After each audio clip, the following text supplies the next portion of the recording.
Iran का एक शहर है किरमान, वहां पे एक शख्स है हाज माशाअल्लाह, गालिबन अब भी जिंदा है। पूरे किरमान में जब इमाम हुसैन की मजलिस करवाता है, किसी बादशाह और वजीर की मजलिस में भी इतने ताम नहीं होते जितना इसकी मजलिस में इमाम हुसैन का नजर न्याज होता है। हमारे ईरान के उस्ताद कहते हैं कि जब मैं उनसे मिलने गया और इसी नीयत से मिलने गया कि पूछूं तो सही आपके पास इतना पैसा आता कहां से कि आप इमाम हुसैन के इतने सुफरे और इतने ताम लगाते हैं। जब मिलने गया तो कहा कि एक बूढ़ा सा था 70 ईयर्स का, चेहरे पे अजीब नूरानियत थी, और बैठा और मुझे कहने लगे कि आज तक हुसैन की मैंने जब भी नियाज किया मैंने जेब से एक पाई नहीं लगाई, मुझे नहीं पता ये कहां से आता है, कौन देकर जाता है। या आपने प्रैक्टिकली मसलन इमाम बारगाह बनाते वक्त किसने सोचा था इतनी बड़ी इमाम बारगाह मसलन बन जाएगी। जब आप अहले बैत का काम करते हैं तो ऐसे लोगों की मदद आती है, क्योंकि काम जब उनका है तो मैं क्यों घबराऊं, राह जब उनकी है तो बंदा क्यों घबराए, वो खुद अपना रास्ता बनाता है। का फिर भी ये कैसे हुआ, मैंने आपके बारे में बड़ी चीजें सुनी। उसने कहा कि आज से तकरीबन 50 साल पहले मेरा काम था नज्जारी का, जो लकड़ियां बनाते हैं ना, लकड़ी का काम करता था, और मेरी बड़ी उल्फत थी, मोहब्बत थी इमाम हुसैन से। मेरी जिंदगी इश्क हुसैन के महवर में घूमती थी। मैं लकड़ी का काम तो करता था, लेकिन मैं बड़ी मेहनत करके लकड़ी के मिंबर बनाता था हुसैन के लिए, मस्जिदों के लिए मिंबर बनाता था, ताजिए बनाता था, ताबूत बनाता था, अलम बनाता था, जिस भी मस्जिद का काम हो सबसे पहले वो करता था। पूरा साल मेरी ये रविश थी, मस्जिदों में मिंबर देना, ताजिए देना, हुसैन से इश्क था। उसके साथ साथ थोड़े थोड़े हॉस्पिटल्स के काम भी करता था। एक दिन काम करते करते अचानक मुझे अपनी किडनीज में बहुत तकलीफ हुई। मैंने दर्द को देखे अनदेखी कर दी। 2-3 हफ्ते गुजरे, तकलीफ बढ़ती गई, यहां तक एक दिन इतनी तकलीफ हुई मैं बेहोश होकर गिर गया। मुझे हॉस्पिटल ले जाया गया। डॉक्टर्स ने मुझसे कहा कि कब से तकलीफ है, मैंने कहा 2 हफ्ते से तकलीफ पड़ गई है। उन्होंने कहा जल्दी जाकर अपने यूरिन के टेस्ट दो। जब यूरिन टेस्ट देने गया तो मेरा यूरिन ही नहीं आ रहा था। फिर डॉक्टर ने एक इंजेक्शन लगा, कहा आज के बाद घर चला जा, न तुझे चलना है न तुझे काम करना है, बस बिस्तर पे सीधा होकर लेट जा। कहा जब घर पहुंचते पहुंचते मेरे पांव फूल गए। और कहता है कि मौलाना उस दिन का सोना 4 साल तक मैं उसी तरह बिस्तर पे सोया रहा। 4 साल तक मैं बिस्तर से उठ नहीं सका, बदन फूल गया, न हाथ हिला सकता हूं न पांव हिला सकता हूं, यहां तक कि मैंने आंखों से देखना भी छोड़ दिया, बस मुझे कानों से आवाजें सुनने आती थी। कि जब इस तकलीफ में पहुंचा ना, अपने जितने रिश्तेदार थे सब छोड़ के चले गए। एक मेरी बूढ़ी मां थी, लोग मेरे करीब नहीं आते थे कि ये बीमार है इसके करीब नहीं जाओ, लेकिन मेरी बूढ़ी मां मेरी खिदमत करती रही। माओं की कदर करो जब तक जिंदा है, और जिंदा नहीं है ना तो कम से कम हफ्ते में एक बार कब्र पे जरूर जाया करो। मरने के बाद भी माओं की दुआएं बच्चों को जरूर लगती हैं। का इस मां ने मेरी खिदमत ऐसे की जैसे मैं बच्चा था। का एक दिन मुझे ये हो गए हॉस्पिटल आना जाना, बदन बहुत फूल गया, खाल बिल्कुल नरम हो गई। का हॉस्पिटल ले जाया गया। डॉक्टर ने जब मुझे पलटा तो मेरी पीठ पे कीड़े पड़ चुके थे, क्योंकि बदन नरम हो चुका था। मेरी मां डॉक्टर को कहती थी बेटे को पानी पिलाऊं, कहता था नहीं बस चम्मच को गीला करके इसकी जबान पे रखो। कहा 4 साल मैंने वो प्यास चखी जिसको सोच के मैं हुसैन पे रोता था। शिद्दत प्यास में मैंने बिस दिल में मैंने हुसैन हुसैन हुसैन को पुकारा। अपने आका को मैंने उम्मीद नहीं तोड़ी, हुस्न ज़न था मेरे आका हुसैन पे। बस यही कहता था मौला मैं आपके मिंबर बनाता हूं, मौला मैं आपके ताजिए बनाता हूं, मौला मुझे यकीन है कि आप मुझे जरूर बचा लेंगे। का जब आखिरी दिन हॉस्पिटल में गए तो डॉक्टर ने मेरी मां को कहा बस ये चंद दिन का मेहमान है, इसे घर ले जाओ। कहिए मैंने आवाज सुनी, और सुनी तो मैं रो पड़ा। मैंने कहा इमाम हुसैन 4 साल से आपसे उम्मीद लगाकर बैठा, मौला क्या आपका आशिक इसी तरह मर जाएगा? दुनिया क्या कहेगी? हुसैन के मिंबर बनाता था और हुसैन ने इसे शफा ही नहीं दी। कि मेरी मां ने घर के सरदाब में लाकर मुझे सुला दिया।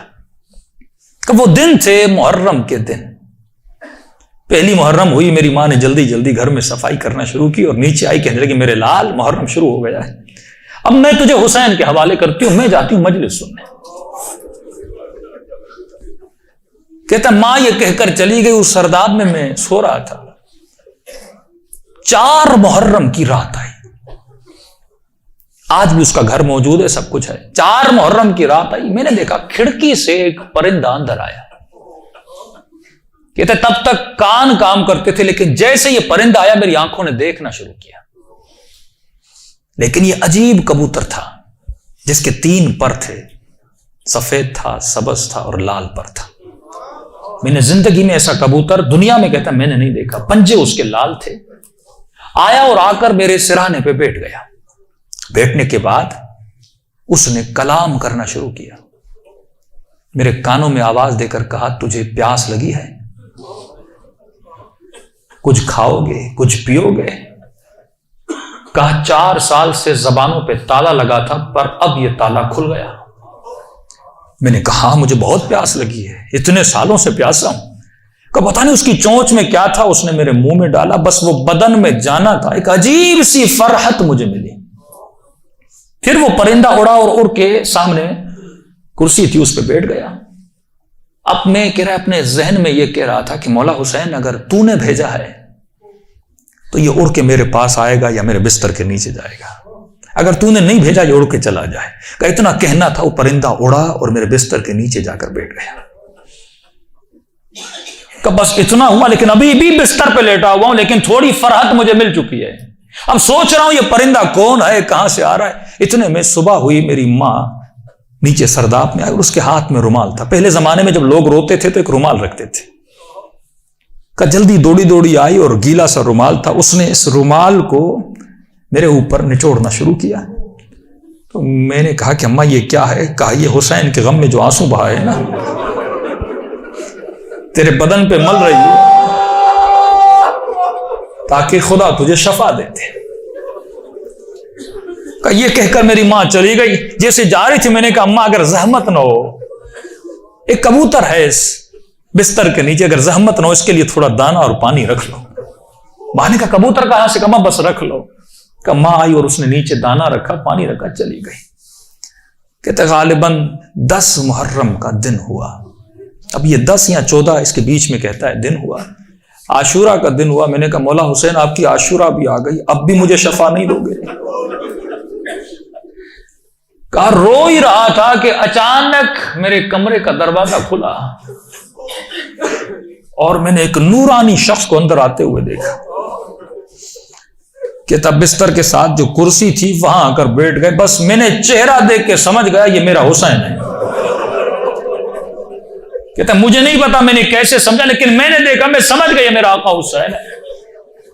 कह रहा जैसे मैंने इमाम हुसैन को देखा, खुद कहते मैंने मौला का ये बाजू पकड़ लिया और बाजू को पकड़ के मैंने हुसैन को लिपटने की कोशिश की। कभी बाजू का बोसा ले रहा था, कभी हाथों का बोसा ले रहा था। कहता जब मैंने हाथ देखे ना तो मौला की उंगलियां कटी हुई थी। मैंने कहा मैं कुर्बान जाऊं मेरे आका, 4 साल से इंतजार में, मेरी जान आप पे फिदा मौला, इतनी देर लगा दी अपनी जियारत करने। इमाम हुसैन ने अपना हाथ मेरे सर पे फेरना शुरू किया। कहा आज माशाल्लाह हम आ गए, हमारा इंतजार था, हम आ गए, तेरा इंतजार खत्म हो गया, बता तुझे क्या चाहिए। मैंने कहा मैं नहीं बताऊंगा, आपको पता है मुझे क्या चाहिए। आप मेरे हाल को देख रहे, मैं जबान से कुछ नहीं मांगूंगा, आपको पता है कि मुझे क्या चाहिए। का इतना कहना था, हुसैन ने मेरे वजूद पे हाथों को फेरना शुरू किया। मेरे हाथों को फेरा, मेरे कांधों को फेरा, मेरे जिस्म पे हाथ लगाए। कहा आज माशाल्लाह जो तुझे चाहिए था हुसैन ने दे दिया। मैंने कहा आपका बहुत शुक्रिया। कब मौला मैंने एक नजर की थी।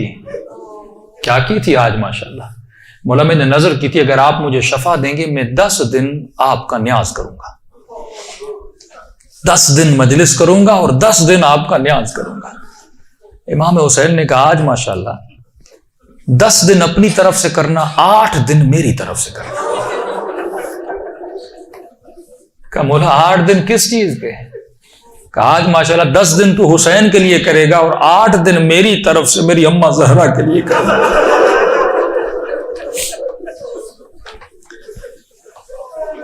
कहता ये कहकर हुसैन चले गए। और जब चले तो मैं रोने लगा। इतने में वो परिंदा बिस्तर के नीचे से निकला और उसने परवाज करना शुरू की। कहता मुझे नहीं पता वो परिंदा पढ़ क्या रहा था, हसीन आवाज में कुछ कह रहा था। आवाज सुन के मेरी मां दौड़ती हुई नीचे आई। जैसी नीचे आई, लेकिन दहशत इतनी थी उस आवाज में, मेरी मां अंदर नहीं आ रही थी, पीछे से कह रही थी माशाल्लाह ये कमरे में आवाजें कैसी है। मैं रोकर कह रहा था अम्मा अंदर आ जाओ, हुसैन ने मुझे शफा दे दी। ये बूढ़ी मां दौड़ी दौड़ी आई, कभी दाएं दौड़ रही है कभी बाएं दौड़ रही है, कहां है मेरा आका हुसैन। कहा मैं बिस्तर पे बैठा था, वो सूजन हर चीज खत्म हो गई। यहां तक वो कबूतर परवाज करके चला गया। ये बूढ़ी कभी कुर्सी के बोसे ले रही है, कभी बेटों के हाथों को चूम रही है। यहां मेरे हुसैन के हाथ लगे थे। रोती हुई जब सहन में आया, हमसायों ने समझा ये मर गया है। दौड़े दौड़े आए कि मां रो रही है, शायद बेटा मर गया है। लेकिन जब पहुंचे क्या देखा, इसे हुसैन ने जिंदगी अता कर दी थी। अदीजों, जब यकीन हो ना, यकीन न टूटे, जब अहले बैत पे भरोसा हो, तो फिर कासिम वाली सिफात तेरे वजूद में आती है।